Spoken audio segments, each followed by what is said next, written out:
দুই বাংলার সম্মানিত ডাক্তার ভাই ও বোনেরা, আজকের আমাদের আলোচনা অর্গান অফ মেডিসিন গ্রন্থের 9 নম্বর সূত্র দিয়ে আমরা মূলত অর্গান অফ মেডিসিন গ্রন্থের ভিতরে অর্থাৎ হোমিওপ্যাথির ভিতরে আমরা প্রবেশ করতে যাচ্ছি।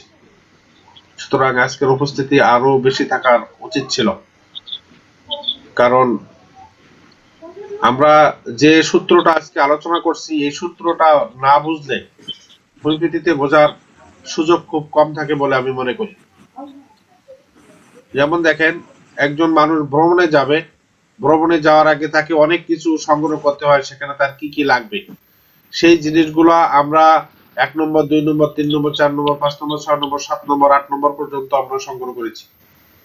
এখন আমাদের যাত্রা শুরু হবে। অথবা যদি আমরা আরেকটু সহজ করে বলি, যে মা যখন রান্না করেন তখন রান্নাঘরে বা পাকঘরে আমাদের অনেক মাল মেটেরিয়ালস উনি নিয়ে যান, সবকিছু কাটা কোটার পরে উনি রান্না শুরু করেন।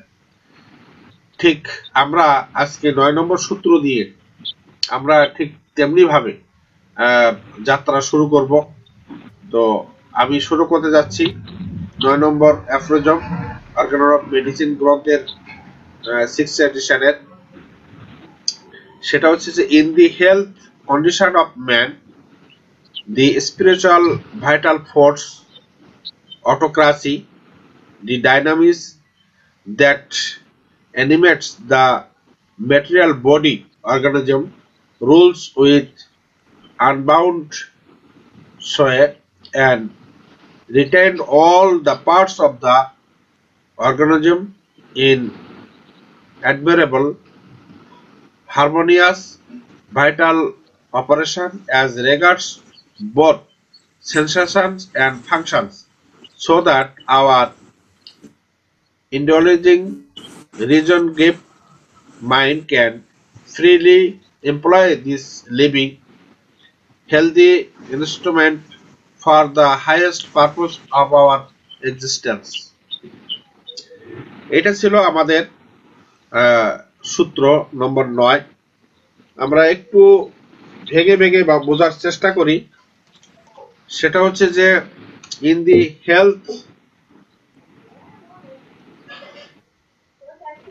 হেলথ কন্ডিশন অফ ম্যান, মানে মানুষের সুস্থ অবস্থা, দ্য স্পিরিচুয়াল ভাইটাল ফোর্স, অর্থাৎ অদৃশ্য জীবনী শক্তি বা আধ্যাত্মিক শক্তি যেটা বলা হয়েছে, যেটাকে পরবর্তীতে বলা হয়েছে ডায়নামিস। ডায়নামিস শব্দের অর্থ হচ্ছে সূক্ষ্ম বা আত্মার সদৃশ, যেটা নট ম্যাটেরিয়াল, দ্যাট অ্যানিমেটস বা প্রাণবন্ত করে, কাকে করে? ম্যাটেরিয়াল বডি, আমাদের দেহ যন্ত্রকে বা জড় দেহকে। আর অর্গানিজম শব্দের অর্থ হচ্ছে জীব বা সুসংগঠিত প্রাণী দেহ। তাহলে যদি আমরা এখানে এটুকু বলি যে, in the healthy condition of man, the spiritual vital force, autocracy, the dynamics that animates the material body organism. তাহলে এর অর্থ দাঁড়ায়, মানুষের সুস্থ অবস্থায় সূক্ষ্ম অদৃশ্য জীবনী শক্তি আমাদের জড়দেহকে সঞ্জীবিত রাখে বা প্রাণবন্ত রাখে। এরপরে বলছে, রুলস উইথ আনবাউন্ডেড সোয়ে। এর অর্থ হচ্ছে অসীম ক্ষমতার সাথে শাসন করে বা অসীম কর্তৃত্বের সাথে শাসন করে এবং শরীরের সমস্ত অংশকে ধরে রাখে। ইন অ্যাডমিরেবল বা প্রশংসনীয় ভাবে, বা হারমোনিয়াস সুসামঞ্জস্যভাবে বা সুন্দরভাবে, ভাইটাল অপারেশন বা জৈব ক্রিয়াকলাপকে সচল রাখে। তাহলে আমরা এখানে যদি পুরো বাংলাটা বলি, তাহলে বলবো যে, অসীম কর্তৃত্বের সাথে শাসন করে এবং দেহের সকল অংশকে প্রশংসনীয়ভাবে বা সুসামঞ্জস্য রূপে ধরে রাখে বা জৈব ক্রিয়াকলাপকে সচল রাখে, as regards both sensation and function, অর্থাৎ যথাযথভাবে অনুভূতি এবং ক্রিয়াকলাপ উভয় দিক থেকে কি করে ধরে রাখে, সো দ্যাট যাতে করে আওয়ার হেলথি ইনস্ট্রুমেন্ট অর্থাৎ আমাদের সুস্থ দেহকে বা আওয়ার ইন্ডোলেজিং বা বাসস্থান বা গৃহকে কি করতে পারে, রিজন গিফট মাইন্ড অর্থাৎ বিবেক সম্পন্ন মন যাতে করে আমাদের বাসগৃহটি উপহার দিতে পারে। কিসের জন্য, কিভাবে, can freely employ this living আমাদের এই জীবনটাকে বাধাহীনভাবে ফ্রিলি এমপ্লয় নিয়োগ করতে পারে for the highest purpose of our existence মানে আমাদের জীবনের বা আমাদের মহৎ লক্ষ্য অর্জনের জন্য। পুরো বাংলাটা যদি আমরা এইভাবে বলি তাহলে আসে মানুষের সুস্থ অবস্থায় সূক্ষ্ম অদৃশ জীবনী শক্তি আমাদের জড়দেহকে প্রাণবন্ত বা সজীব রাখে, অসীম কর্তৃত্ব শাসন করে এবং দেহের সকল যন্ত্রাংশকে প্রশংসনীয় বা সুন্দরভাবে সুশৃঙ্খলভাবে জৈব ক্রিয়াকলাপকে সচল রাখে, এমনকি অনুভূতি ও ক্রিয়াকলাপের দিক থেকেও, যাতে করে আমাদের আভ্যন্তরীণ বিবেক সম্পন্ন মন আমাদের অস্তিত্বের মহৎ লক্ষ্য সাধনের নিমিত্তে স্বাধীনভাবে এই জীবন্ত সুস্থ যন্ত্রটাকে অর্থাৎ আমাদের দেহটাকে নিয়োগ করতে পারে।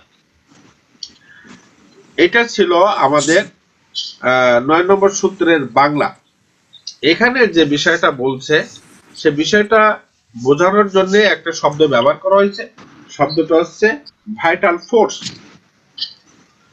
এই ভাইটাল ফোর্সটাকে মহাত্মা হ্যানিম্যান বিভিন্ন জায়গায় কয়েকটা শব্দ দিয়ে উনি প্রকাশ করেছেন, যেমন কোথাও বলছেন ভাইটাল প্রিন্সিপাল, কোথাও বলেছেন ভাইটাল এনার্জি, আবার বলেছেন ডাইনামিক্স।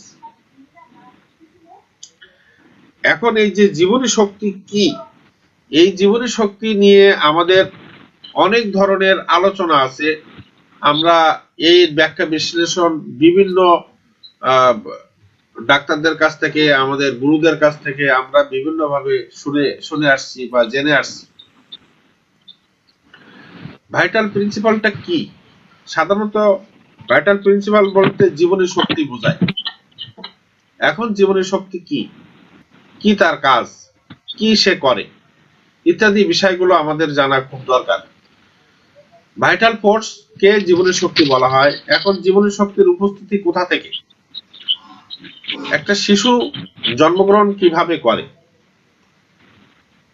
জীবনী শক্তি আর আত্মা কি এক? আত্মার কথা অবশ্য মতে অ্যানিম্যান এভাবে বলেননি, বলছে আত্মার সদৃশ। তার মানে আত্মা মানে জীবনী শক্তি নয়। আমাদের কাছে পরিষ্কার বিষয় যে আত্মা আর জীবনী শক্তি আর মন এক জিনিস নয়। তাহলে এখানে আমাদের একজন মানুষের ভিতরে কি কি আছে? আছে আত্মা, আছে জীবনী শক্তি, আছে মন, এবং এই তিনটার বাসগৃহ হচ্ছে আমাদের দেহ। এই বিষয়টা, এই যে দেহটা সুন্দর দেহ, এই সুন্দর দেহের ভিতরে আমাদের কি কি জিনিস আছে? জিনিসগুলো হচ্ছে, আবারও বলি, আমাদের জীবনী শক্তি আছে, আমাদের মন আছে, আমাদের আত্মা আছে, আর আমাদের দেহ। এই চারটা জিনিসের সমন্বয়ে মানুষ গঠিত হয়েছে। কিন্তু মানুষ অসুস্থ হয় কেন? কিভাবে মানুষ অসুস্থ হয়? কালকে একটা প্রশ্ন ছিল যে রোগ কিভাবে হয় বা আমাদের রোগের দ্বারা আমরা কিভাবে আক্রান্ত হই, একজন গ্রুপে প্রশ্ন করছিলেন। যদিও এই উত্তরটা পরে আছে, কালকে প্রশ্ন আসছিল বিধায় আমি কিছুটা অংশ উত্তর এখানে দিব এবং 11 নম্বর সূত্রে যে আমি পুরোপুরি উত্তরটা দিব আর কি। মানুষ যখন জন্মগ্রহণ করে তখন আমরা জানি যে সাধারণত স্বামী স্ত্রীর মিলনের ফলে আমাদের শুক্রাণু এবং ডিম্বাণুর সংমিশ্রণে আমাদের জাইগোট তৈরি হয়। যখন জাইগোট তৈরি হয় তখন ডিম্বাণুর ভিতরে আমাদের দুইটা জিনিস প্রবেশ করে, একটা হচ্ছে আমাদের জীবনী শক্তি এবং আমাদের রোগ শক্তি। দুইটা একই সাথেই প্রবেশ করে, যেটাকে আমরা বংশগত রোগ বলি সেগুলা, বা ওই সময় মায়ের কোনো যদি অ্যাকুয়েট অবস্থা থাকে সেটাও আস্তে আস্তে এর ভিতরে গ্রো করতে থাকে। মায়ের কোনো রোগ থাকলে তাকে বংশগত রোগ, অর্থাৎ আমরা দুইটা জিনিস নিয়ে এখানে করি। জীবনী শক্তি দেহের ভিতরে কি করে? একটা সুন্দর গৃহ নির্মাণ করে। যে গৃহে একজন অতিথি আসবেন তখনও কিন্তু আত্মার প্রবেশ ঘটে না। আপনারা দেখবেন সূরা বাকারায় আছে, এটা আমি সূত্রটা বলতে পারছি না কত নম্বর আয়াতে আছে, আমি জানতাম এই মুহূর্তে ভুলে গেছি। সূরা বাকারায় আছে 120 দিন পরে আত্মা প্রবেশ করে। এর আগে যে কাজটা করে সে কাজটা আমাদের জীবনী শক্তি করে। জীবনী শক্তি সুন্দর একটা গৃহ নির্মাণ করে। গৃহ নির্মাণ করে আত্মা প্রবিষ্ট হলে তাকে রক্ষণাবেক্ষণ করে, এবং আত্মা চলে যাওয়ার পরেও আমাদের এই জীবনী শক্তি আরো 6 ঘন্টা পর্যন্ত আমাদের দেহে অবস্থান করে। যে কারণে মৃত্যুর পরেও আমাদের যে অঙ্গ প্রত্যঙ্গ গুলো আছে, সুস্থ অঙ্গ প্রত্যঙ্গ, সেগুলো আরেকজনের বডিতে আমরা অ্যাড করতে পারি। যেমন আমরা চোখ দান করি, কিডনি দান করি, ইত্যাদি ইত্যাদি সেগুলো আছে আমরা করতে পারি। এখন এই যে জীবনী শক্তি, এই জীবনী শক্তির কাজ হচ্ছে আত্মাকে রক্ষা করা, আমাদের দেহকে রক্ষা করা। এখন সে কিভাবে করে? সে এখানে কিছু কিছু বৈশিষ্ট্য তার আছে, সে বৈশিষ্ট্যের কথা আমরা পরে আসছি। রোগ প্রতিরোধ করে, রোগকে সে উঠতে দেয় না, উপরে উঠতে দেয় না, সে সঙ্গে যুদ্ধ করে। আমরা প্রকৃতপক্ষে জানি যে ভাইটাল ফোর্স রোগ শক্তি একটা সূক্ষ্ম অশুভ শক্তি, জীবনের শক্তি জীবনের শুভ শক্তি। এই শুভ এবং অশুভ দ্বন্দ্ব সর্বদাই লেগে আছে। এখন এই অশুভ শক্তিকে যতক্ষণ জীবনের শক্তি অনুমতি না দিবে ততক্ষণ এই অশুভ শক্তি এই শুভ শক্তিকে কিছু করতে পারবে না। অর্থাৎ একটা সংবেদনশীলতা যতক্ষণ তৈরি না হবে ওই রোগের প্রতি, ততক্ষণ এই রোগ এর ভিতরে আসতে পারবে না। এখন সংবেদনশীলতা কিভাবে তৈরি হয়? দুইটা কারণে সংবেদনশীলতা তৈরি হতে পারে, বা তিনটা কারণে হতে পারে। একটা হচ্ছে আমাদের ম্যাজমেটিক কারণে হতে পারে, একটা অ্যাক্সিডেন্টাল কারণে হতে পারে, আরেকটা আমাদের স্বপরিচিত কারণে হতে পারে। এই তিনটা কারণে আমাদের জীবনী শক্তি দুর্বল হয়ে যায়। যখন দুর্বল হয়ে যায় আমাদের সবল জীবনী শক্তি, তখন ওই রোগের প্রতি তার একটা সংবেদনশীলতা তৈরি হয়। আর সংবেদনশীলতা যখনই তৈরি হয়, সাথে সাথে এই বিরুদ্ধ বা কুশক্তি বা অপশক্তি বা দুষ্ট শক্তি আমাদের দেহ রাজ্যকে দখল করে নেয়, দখল করে তার ক্রিয়াকলাপ চলতে থাকে। তখন জীবনী শক্তির ক্রিয়াকলাপ সঠিকভাবে চলতে পারে না। যখনই চলতে পারে না, তখন আমাদের মনের উপরে একটা প্রভাব সৃষ্টি করে। কে? আমাদের জীবনী শক্তি। আমাদের জীবনী শক্তি একটা প্রভাব সৃষ্টি করে। আমাদের মন কি করে তখন? আমাদের মন তখন আমাদের বিভিন্ন লক্ষণ প্রকাশ করে, যেটাকে আমরা সিমটম বলি, এবং মন নিজে যেটা পারে না সেটা দেহের উপরে বিভিন্ন চিহ্নের মাধ্যমে বা সাইনের মাধ্যমে সেটা প্রকাশ করে। এখন এই জীবনী শক্তির কয়েকটা বৈশিষ্ট্য আছে। সে বৈশিষ্ট্য 8টা বৈশিষ্ট্য, আমার 8টা মনে নাই, 7টা মনে আছে। সে 7টা আপনাদের সাথে আলাপ করছি। যে সেটা হচ্ছে যে জীবনী শক্তি হচ্ছে অটোক্রাচি। অটোক্রাচি শব্দের অর্থ হচ্ছে স্বেচ্ছাচারী। সে যখন যা মনে করে তখন তাই করে, সে কাউকে তোয়াক্কা করে না। অর্থাৎ সে সেলফ পাওয়ার, সে নিজের ক্ষমতা বলে সে বলিয়ান। আর কি? সে স্পিরিট লাইক, অর্থাৎ আত্মার সদৃশ বা অজড় আমরা বলতে পারি। অর্থাৎ মোট কথা হচ্ছে নট ম্যাটেরিয়াল, এটা কিন্তু কোনো বস্তুগত বিষয় নয়। আর কি? সেলফ অ্যাক্টিং, সে স্বয়ংক্রিয়ভাবে কাজ করে, সে কারো তোয়াক্কা করে না, সে নিজে নিজের কাজ করতে থাকে। সে কি করবে কি করবে না, কিভাবে করবে, সমস্ত বিষয়গুলো আমাদের মনের অজান্তে অদৃশ্য পটভূমিতে সেই ক্রিয়াকলাপ করতে থাকে। এটা আমরা কখনো বুঝতে পারি না, কারণ আমাদের মনের যে 3টে স্তর আছে, এই 3টে স্তর হচ্ছে সচেতন মন বা চেতন মন, আরেকটা আছে অবচেতন মন, আরেকটা আছে অচেতন মন। এই অচেতন মনের অর্থাৎ যে মন আমরা সচেতন মনে বা চেতন মনে যার সন্ধান পাই না, সেই অবস্থাতে এই জীবনী শক্তি কাজ করে। এই জন্য অ্যানিম্যান বলছেন যে রোগের কারণ মানে রোগ কিভাবে হয় এই যে বিষয়টা মানুষের কাছে অজানা থাকবে, কারণ মানুষের চেতন মন এখানে পৌঁছাতে পারে না। আরেকটা কি, আরেকটা হচ্ছে ডায়নামিক। ডায়নামিক শব্দের অর্থ সূক্ষ্ম। আর কি 5 নম্বরটা হচ্ছে আনইন্টেলিজেন্ট। এত সুন্দর সুন্দর গুণ থাকার পরেও জীবনী শক্তি বলা হয় নির্বোধ বা বুদ্ধিহীন। তারপরে কি ইনস্টিংক্টিভ বা সহজাত প্রবৃত্তি। সে তার প্রবৃত্তিটাকে নিজেই করে, নিজেই সবকিছু করে। মনে করেন একটা খাবার সে গ্রহণ করবে কি করবে না সেটা সে নিজেই ডিসিশন নেয়। যদি সে মনে করে যে হ্যাঁ এটা আমার শরীরের জন্য ভালো, তাহলে সে সেটা রাখবে। আর যদি সে মনে করে যে না এটা আমার ক্ষতি করবে, সে আউট করবে অথবা আউট করার চেষ্টা করবে। যখন সে আউট করতে পারবে না তখন সে মনের উপর আবার প্রভাব সৃষ্টি করবে। আর হচ্ছে কি নেভার রেস্টিং প্রিসার্ভেটিং ফোর্স, অর্থাৎ এটা যেদিন থেকে তার কার্যক্রম শুরু করবে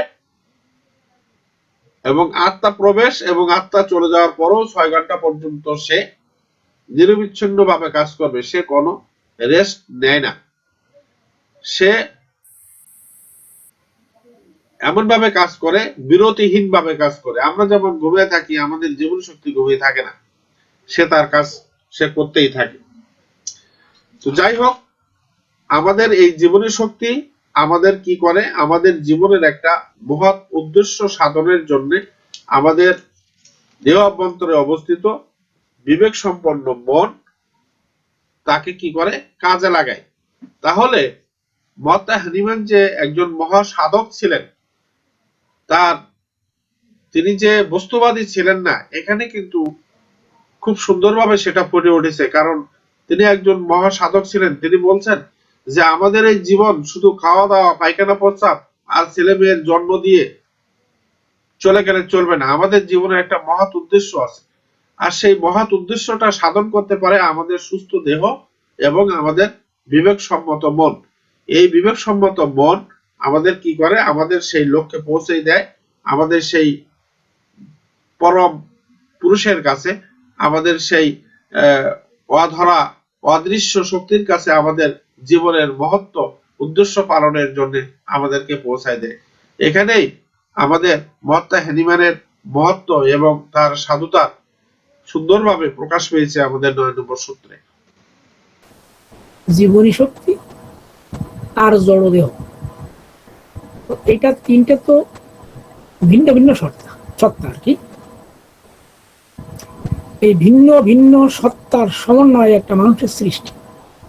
এই জায়গাটা প্রশ্ন থেকে যায় যে শুক্রকীটটা চলমান গতিশীল, সেই শুক্রকীটের ভিতরে যদি আত্মা, জীবনী শক্তি এবং যে স্থূল দেহ এটা যদি না থাকে, তাহলে সে কিভাবে চলমান হয়? একটা প্রশ্ন রেখে গেলাম, যদি পারেন উত্তর দেবেন। একটা শুক্রকীট সে চলে যায় পাল্লা দিয়ে দৌড় দিয়েই সে কিন্তু ডিম্বাণুর ভিতরে প্রবেশ করে। তো সে যদি নিজেই চলমান না হয়, তার যদি নিজের আত্মা না থাকে, বা তার যদি নিজের জীবন শক্তি না থাকে, তাহলে সে কিভাবে চলমান হয়? এই প্রশ্নের উত্তরটা আমি চাচ্ছি যে এটা কিভাবে সম্ভব।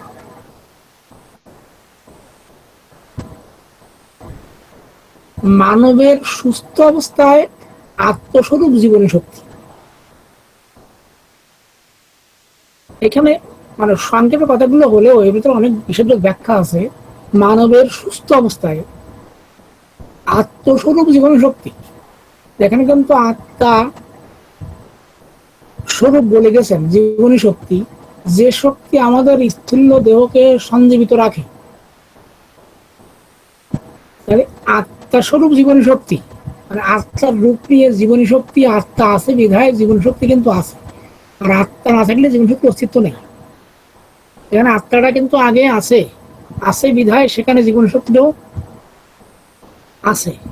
এবং জীবন শক্তি নিশ্চয়ই এমন একটা জায়গায় আছে যে এ কিন্তু দেহকে ধারণ করেই থাকে। দেহ যদি না থাকে তাহলে তার বিকাশ এবং প্রকাশ থাকে না। এটা আমাদের অবশ্যই আমরা মনে হয় সবাই জানি যে জড় দেহ, আত্মার জীবন শক্তি, এই তিনের সমন্বয়ে মানুষের সৃষ্টি বা সমস্ত জীব সত্তার সৃষ্টি। তো এখানে বলছে যে যে শক্তি আমাদের স্থূল দেহকে সঞ্জীবিত রাখে, এই স্থূল দেহটাকে সঞ্জীবিত রাখে মানে জীবন দান করে রাখে বা জীবিত রাখে, বাঁচার অনুপ্রেরণা যোগায়, সম্পূর্ণ স্বাধীনভাবে অপ্রতিহত শক্তিকে শাসন করে। শাসন করে কে? এখানে কে শাসন করে? সম্পূর্ণ স্বাধীনভাবে অপ্রতিহত শক্তিকে শাসন করে এবং দেহতন্ত্রের সকল অংশকেই এই ইন্দ্রিয় বৃত্তি সাধনে, কি যান্ত্রিক কার্যবিধানে। ইন্দ্রিয় বৃত্তি কি? আমাদের ইন্দ্রিয় যে বৃত্তিগুলো, কাম, ক্রোধ, লোভ, মদ, মাৎসর্য, এই হচ্ছে আমাদের ইন্দ্রিয় বৃত্তি। এই ইন্দ্রিয় বৃত্তিকে পরিচালনা করে কি? কে করে? জীবনী শক্তি। আর এইখানে দেহকে পরিচালনা করে কে? সেও জীবনী শক্তি। কিন্তু এখানে আরো একটা জিনিস আছে ওই তিনের সাথে, এটা মন। মন দ্বারা পরিচালিত হয় এবং মন এখানে আমাদের কার্য করে। এটাও কিন্তু মনে রাখতে হবে। জীবন শক্তি যেমন সঞ্জীবিত রাখে, সে রোগ শক্তি প্রকাশ করে, সবকিছুই করে, কিন্তু এখানে সত্তা তিনটা না, চারটা, আরো একটা আছে, এটা হচ্ছে মন। কি এখানে করছে যে দেহতন্ত্রের সকল অংশকেই কি ইন্দ্রিয় সাধনে, কি যান্ত্রিক কার্যবিধানে। যান্ত্রিক কার্য মানে কি? আমরা যে সমস্ত অঙ্গ প্রত্যঙ্গ দিয়ে বিভিন্ন কাজ করি, এই কাজকে সুন্দররূপে পরস্পরকে পরস্পরের সহায়তায় জীবন কার্য পরিচালনারত রাখে। তার মানে আমাদের জীবনের যে কার্য বা শৃঙ্খলা বা কর্মকাণ্ড, এই কাণ্ডকে পরিচালনা করে আমাদের অন্তরস্থিত বিচার শক্তি সম্পন্ন মন। তার মানে এখানে মন অবশ্যই আছে, বিচার শক্তি সম্পন্ন মন। তার মানে আমরা ভালো মন্দ, ছোট বড়, উঁচু নিচে, হ্যাঁ, বাদ বিচার যা কিছু আছে, এটা আমাদের মন দ্বারা পরিচালিত হয়। এখানে কি করছে যে আমাদের অন্তরস্থিত বিচার শক্তি সম্পন্ন মন অবাধে এই সচেতন ও সুস্থ দেহরূপ যন্ত্রকে জীবনের মহত্তর ও উদ্দেশ্য সাধনে নিযুক্ত করিতে সমর্থ হয়। কার বলে হয়? সেই বলটাই হচ্ছে আমাদের জীবনী শক্তি। কারণ জীবনী শক্তি আছে বিধায় এই সমস্ত কার্যগুলো পরিচালিত হয়। যখন জীবনী শক্তি থাকবে না, তখন সব কাজ থেমে যাবে, থমকে যাবে, সব কাজ শেষ হয়ে যাবে। এইটাই হচ্ছে এই সূত্রের সংক্ষিপ্ত অংশ আর কি। এটা সংক্ষিপ্ত একটা বিষয়।